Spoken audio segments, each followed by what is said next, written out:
Hey, today on that Kilted Guy videos, we're going to fix this water damage ceiling for you like I mentioned in my community tab. So if you've ever had water damaged ceiling that caused the tape to come loose and such, I'm going to show you how to fix that next.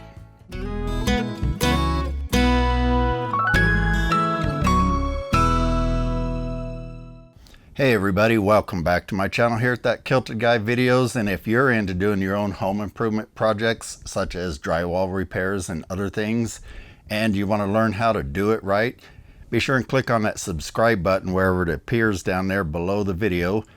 And if you want to be notified each time a video comes out, click on that little bell icon. That way YouTube will notify you each time we put a video out. Because if you don't click the bell icon, you actually don't get notified. You're just subscribed to us. Again, welcome to my channel. My name is Guy Persella. I am a 35-year professional in the construction industry, having owned my own business of Mr Patch Drywall for the last 15 years. I've specialized in repairing drywall, so I've done thousands of repairs like this. And after 35 years, it's my goal to pass on my knowledge to you guys so that you guys can do some of this. I know you're going to try it, so you might as well get the right instruction and learn how to do it right. So in today's video, what we have is simple common water damage. So I'm going to walk you through some of the things to look for, how to repair it, and we're going to do this with really simple, inexpensive tools, and I'll list all those in the description down below with links to them. You won't need an air compressor or anything. This is considered a knockdown texture, which means that it's sprayed on and then you come back and knock it down with a trowel. Now, I'm going to show you how to do this without that compressor and hopper, and we're going to use a texturing sponge, and you can make this yourself. I'm going to put a little link to it in this iCard here. It's going to pop up showing you how to do a texture with a knockdown sponge, and you can actually make it yourself, or if you want to buy it, there's a link in the description. And these aren't ones I make or sell, but you can buy this through our link, and anything you buy using our links, you won't pay a dime extra, but you will be helping us put out more videos. So in other videos, I've showed you how to do the knockdown texture with a spray. So if you want to spray it, I'll also put a cheap $30 texture hopper down there that I use. I actually like that thing better than my $80 hoppers. And you can spray it if you've got an air compressor. I think it does a better job overall. But we're going to show you how to do it a simple way. This ceiling had a repair before over here, and I'll show you a close-up of that. Probably one of the worst attempts at doing a repair that I've seen. Paint didn't match, nothing about it matched. It was just terrible. Then last summer we had additional water come through, so it leaked, more joint tape came loose, and it peeled off. So there's a few things you got to do before you start. First, you got to assess the structural integrity of your ceiling. And when I say that, what I mean is sometimes when the water sits on a ceiling for too long, it'll cause it to start sagging. If it sags and bows, you've got to cut it out. You can't just push drywall back up and re-screw it. It won't do it. It'll just pop screws over and over. So the first thing is to kind of go through and see. If you take a straight edge, this one's not very long, but you can put it on here if you can't tell by looking and see if it's humped anywhere. This one's not. So the next thing to do is determine, did any of this rock get wet enough to crumble? If it did, you can often poke through it with your finger or the corner of a knife because it'll be soft and just fall apart. If that's the case, you got to cut that one out. Patch that back in too. But in our case, we don't have to do that, so I'm going to show you what you do in this case. I showed in another video how to fix a ceiling crack, and this one is different. This is not really a ceiling crack because that one actually cracked right through the middle of the texture and the joint tape didn't come loose. So what I did there is I mesh taped over it and floated it out nice and wide. With this one, the joint tape actually has come loose, so it leaves us a little channel here to reapply some joint tape in the middle and just float that out, and we don't have to float it out quite so wide because we have a recess here because that joint tape came out. So we're just going to scrape everything that's loose off, and that is key. You don't want to leave any loose stuff on the ceiling, because if you try and put mud over loose stuff or joint tape, it's not really stuck because it's stuck to the loose thing. So get all the loose stuff off. Just go through and scrape. You could sit here and scrape this probably back several feet because it's been coated before. You don't really have to. You're just trying to get where it's loose from the ceiling, like that piece right there. So we'll go ahead and do that and come back to the next step.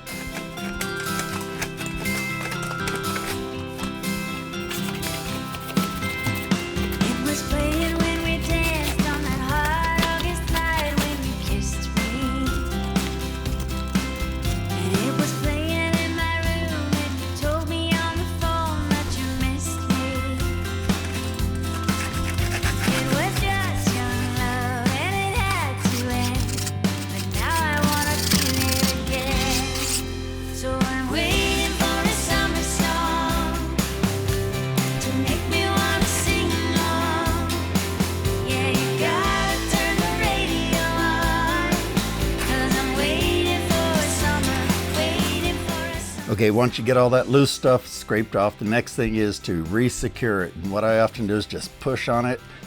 And if you see right where the nail or screw is, if you see that lifting up, it's weakened. And often the water causes it to weaken. So it sagged a little bit. So I like to go through and just put new screws in. Now, you can often see where the joists are. So I would just put a screw on each side, and if it lifts up very much at all, go ahead and put a second screw out there too. Make sure you countersink them.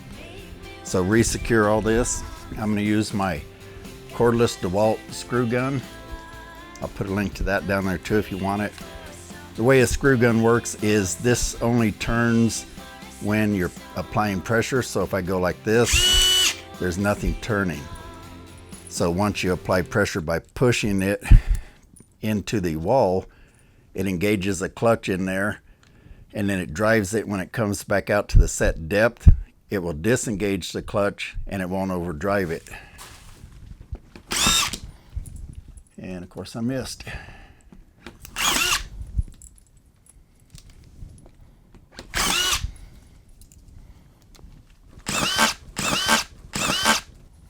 Now, depending on which way these studs and joists are running, you'll determine if you can put them wider or not. In this case, it's running this way, so all I can do is go up and down it.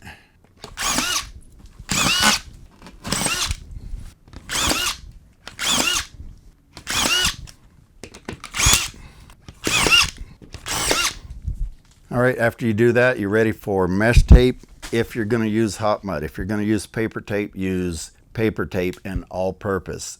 If you use mesh tape, it has to go with hot mud. I like to put a little bit of spray adhesive on first. That makes it not wrinkle up on me, not slide and not fall off, even though it's self-adhesive. Okay, I'm going to use my mesh tape gun to put this on. I'll put a link to that in the description too.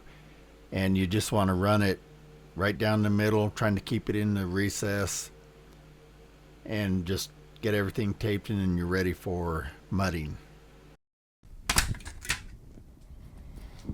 Down here where it's a little more crumbly, I'm going to go ahead and not cut it out because I can re-secure it by getting mud to go back in there. But I'll put a little extra mesh tape around it. And next we're ready to coat it, so I'm going to go mix up some hot mud. Hot mud is fast setting joint compound. I'll be using 5 minute on this coat, but I suggest you guys use no faster than 20. 45 would be a good time for you. There's a picture of that shown up here. Okay, I've got the hot mud mixed up. This is a powdered mud that comes in a bag. You mix it up. You can mix it up right into your pan. If you want to know more about how to mix it up and all that, I have a separate video on that. I'll put that thumbnail up here. Now we're ready to go ahead and put a coat on this. I'm going to go ahead and coat it with a 12, partly because someone else has done a repair and there's a hump they left right here. But even if there's not, you really can't just fill this. You want to fill this and a little bit more. So a 12 or a 10 works good.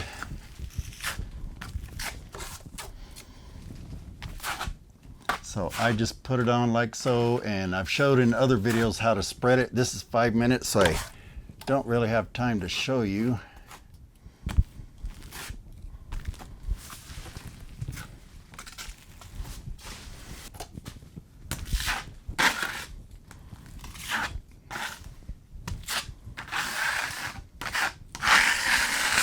Now feather the edges, which means tilting your knife on the outside and bending the blade to take off that rough edge, and feather it in towards the middle a little bit.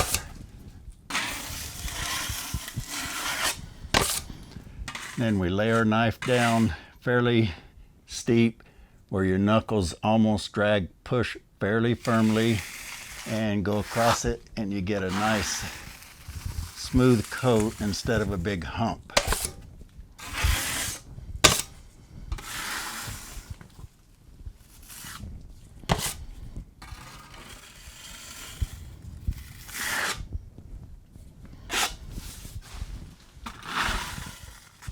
Don't worry about getting this too smooth. If you're a novice, you probably won't anyway, but try and get it to where you didn't leave too much thickness on here. One thing to note is 5-minute mud means you have 5 minutes of working time, so I got about a minute left to get out there and clean it up before it starts thickening and hardening in my pan. It takes about 7 or 8 minutes for it to actually harden up enough where we can actually put another coat on it today. And I'll point out that if you're putting hot mud over paint, the glossier it is, the longer it's going to take to set up. So it might actually set up in 7 or 8 minutes here and 10 or 15 out here. Don't be surprised if that happens. Save this pile out there, throw it into on a piece of cardboard or something, and then you can come and touch this and you'll see when it's starting to set up. Right now it's already starting a little bit. You won't have to come in here and mess this up. You can touch this and you'll know when it's ready to recoat. We'll come back when that's ready.